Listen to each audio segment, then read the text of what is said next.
తాకట్లో ఉన్న మీ బంగారాన్ని విడిపించి ఆ రోజు ఆన్లైన్ రేటుకి కొంటాం. Sharma gold company.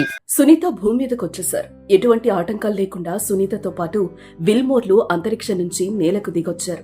9 నెలల తర్వాత క్షేమంగా భూమికి చేరుకున్నారు. సరిగ్గా బుధవారం తెల్లవారుజామున 3:27 వ్యోమనౌక భూమికి చేరింది.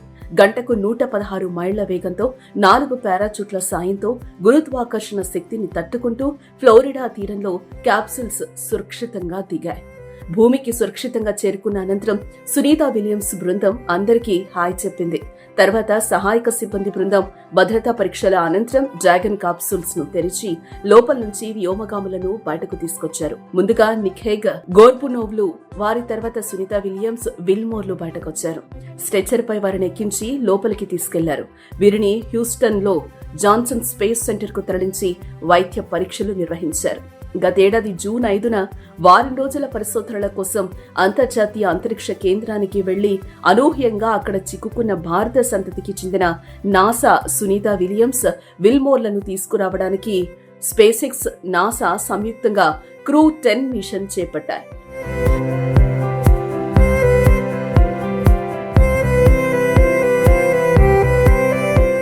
మార్చి 15న కెన్నడీ స్పేస్ సెంటర్ నుంచి బయలుదేరిన ఫాల్కన్ 9 రాకెట్ క్రూ డ్రాగన్ ను ఆదివారం ISS కు విజయవంతంగా చేరింది. డాకింగ్ ప్రక్రియ ముగిసిన తర్వాత అందులోని 9 వ్యోమగాములు ISS లోకి ప్రవేశించారు.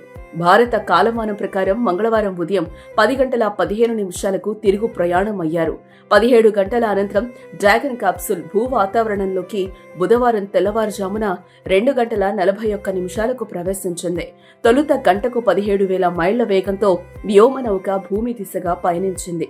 క్రమంగా వేగం తగ్గించుకుంటూ గంటకు 116 మైళ్ల వేగంతో 4 పారాచూట్ల సాయంతో గురుత్వాకర్షణ శక్తిని తట్టుకుంటూ ఫ్లోరిడా తీరంలో క్యాప్సూల్స్ సురక్షితంగా దిగింది. క్షేమంగా సునీత భూమికి చేరుకోవడంతో మూడోసారి తన అంతరిక్షయానాన్ని విజయవంతంగా పూర్తి చేసుకున్న తొలి మహిళగా చరిత్ర సృష్టించారు. తొలిసారి 2006, తర్వాత 2012లో రెండోసారి వెళ్లారు. గతేడాది జూన్ 5న బోయింగ్ స్టార్ లైనర్ వ్యోమనౌకలో వెళ్లడం మూడోసారి. సునీత రాక కోసం ప్రపంచం ఎదురు చూసింది. భారత్లోని ఆమె సొంత రాష్ట్రం గుజరాత్లోని బంధువులు యజ్ఞం, పూజలు నిర్వహించారు.